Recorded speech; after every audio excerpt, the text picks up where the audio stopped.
CTV News with Ken Chaw and Christine Bentley. Good evening. This has been a frantic Friday. Mother Nature delivered what Old Man Winter was promising. We have been served up a steady diet of snow with a heaping helping of wind on the side. Sadly, that means trouble on the roads, turbulence at the airport, and time in the driveway with shovel in hand. Our complete storm coverage starts now. Luckier than the guy behind me. I got out and got him to get into my car, and we pulled ahead about 10 feet as his car just got ping-ponged around the lanes. It was brutal on the 400 today. Whiteout conditions triggering a 25-vehicle chain reaction crash. 20 people were hurt. The highway has now been reopened. And we're live at Union Station tonight. The storm interrupted GO train service, and of course that meant hundreds of passengers were stranded. We'll have more on all of Toronto's transportation woes in just a moment. But first, here's Dave Duvall with more on what we ended up with, and get ready for it. What's on the way, Dave? Well, Christine, the nicest thing I can say is we got or are in the process of getting exactly what was forecast. But consider this, it's not even winter yet. That doesn't start until the 21st. However, let's take a look at what we've got. Here's that Colorado low that moved south of the lower Great Lakes. And as you can see, drawing plenty of moisture all the way up from the Gulf of Mexico and slamming that into the cold Arctic air coming down from the north. So we're going to get our 15 to 20 centimeters of snow. Environment Canada still has a winter storm warning in effect, particularly for the Niagara-Hamilton area, 25 to 30 centimeters. Most of these warnings will be dropped later on tonight as 15 to 20 centimeters eventually gets on the ground with winds up to at about 60 kilometers an hour. And let's begin with that huge mess on the 400 near Aurora. CTV's Naomi Parnas has been gathering as much information as she can. And Naomi, conditions were impossible earlier today. Christine, I can tell you, I spoke to an OPP officer on the phone earlier today, minutes after the crash happened. At that time, he couldn't even tell me how many cars were involved because he simply couldn't see them. The snow was falling so hard and the wind created whiteout conditions. He says everyone involved is very lucky to walk away alive. The 400 looked more like a junkyard today than a highway. Looking at this mangled mess of metal, you'd never know it was once a truck. Miraculously, those inside walked away from this crash, a chain reaction crash that happened around 11 a.m. on the 400 South near King Road.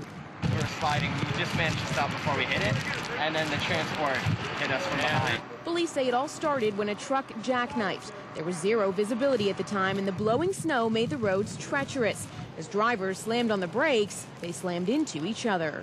I seen a couple of vehicles that got hit by a transport truck that pushed in everybody in a big pileup. The pileup closed the southbound lanes for 3 hours as crews tried to rescue people from cars. 5 people were taken to the hospital with serious but non-life-threatening injuries. EMS helped 15 other people at an emergency bus set up on the highway. The gas station down the road became a temporary collision reporting center.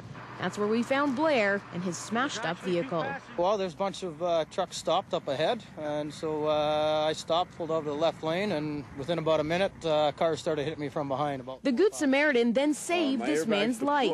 He made Lee Brittles get into his car, and the two drove off. Minutes later, Brittles' car got hit by several others. This is all that's left of it. Brittles says he can't thank Blair enough. If I hadn't have been in the car, I probably would have been a lot more injured. So.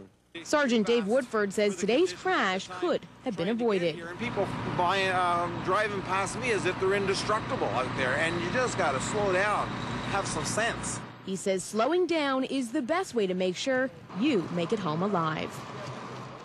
And the key, police say, is to leave space in front of you. So if you're forced to slam on your brakes, you don't slam into the car in front of you.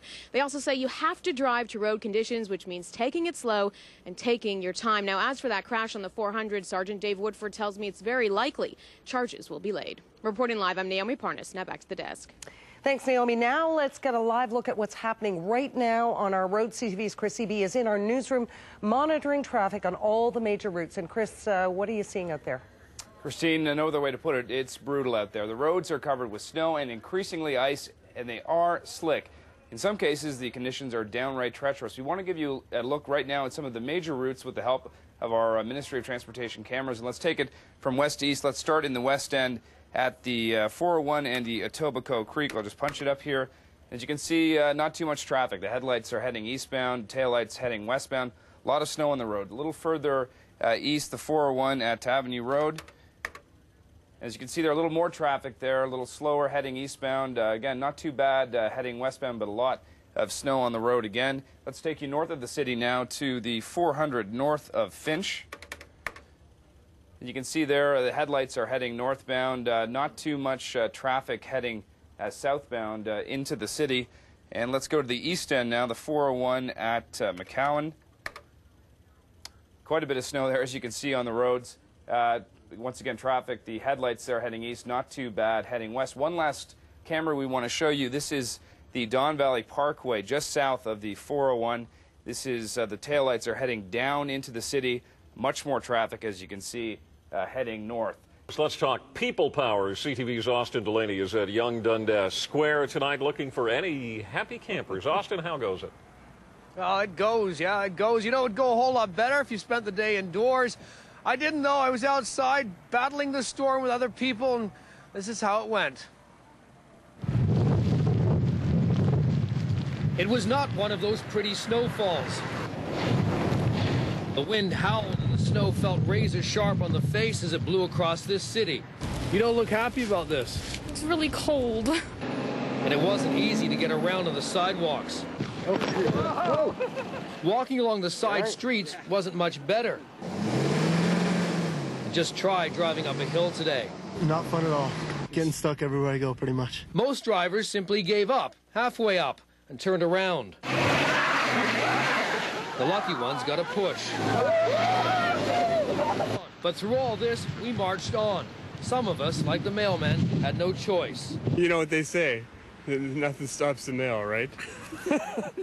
And here's a little Christmas message from Environment Canada, something to stick in your stocking. If we get as much snow as forecast the next few days, we will have got, in 1 week, about half as much snow as we normally get all winter. Reporting live from Dundas Square, I'm Austin Delaney. That's a little coal in my stocking. Thank you, Austin. Traveling anywhere was terrible today. At Pearson, it just wasn't happening. Hundreds of flights were canceled. CTV's John Musselman is at the airport tonight. John? Ken, we're just south of the airfield here at Pearson. We can't always see the aircraft taking off, but we can certainly hear them. Still, there's been major problems here. Delays, cancellations, frustration. It's been a very, very long day for travelers. They'd much rather be on a sunny beach in Mexico. Instead, they're stuck on a cold concrete floor inside Terminal 1. But if we get out today, at least that's a good thing. You think you'll get out today? Oh, sooner or later, I hope we get out today. On a good weather day, usually about 45 to 50 flights will depart and arrive here at Pearson every single hour. Obviously not today with this storm. The numbers are down to about 25 per hour. Thanks, John. Now, some of those travelers, especially the ones headed for Ottawa and Montreal, made their way to Union Station to catch a train. Now, CTV's Zoraida Allman is there, and that was also an adventure, Zoraida. Absolutely, Christine. And you know, all those extra travelers coming from the airport over here to Union Station just added to the chaos here at Union, both on the Via side and on the GO side. It may be cold outside, but inside Union Station, tempers are flaring as frustrated commuters arrive in droves to find GO has canceled half a dozen trains on its busy Lakeshore line. Inconvenienced and frustrated, and people just want to get home. It's always crazy. It happens every year, and I'm not sure what they're doing to fix it. GO Transit says the cancellations are part of the storm plan to help avoid switch and signal problems like it's had in the past. So when you're switching from track to track, it can cause some problems. So what we did was we're offering less trains during our afternoon rush hour so that we can offer people more reliable service. I think it's absolutely silly that GO Transit would cancel trains in a storm. Why don't they add more? On the other side of the building, things are almost as hectic at Via, where many stranded airline passengers are now boarding trains to get to their destinations. Bay Street from Richmond to King is going to be closed until late tomorrow because of the danger of falling glass. Strong winds blew a wire hanging from a construction crane at Bay and Adelaide this morning. The wayward wire smashed a window, sending shards plummeting 30 stories to the street below. Surprisingly, no one was hurt, but the street is going to stay closed until construction crews can reach the window frame and replace that broken glass.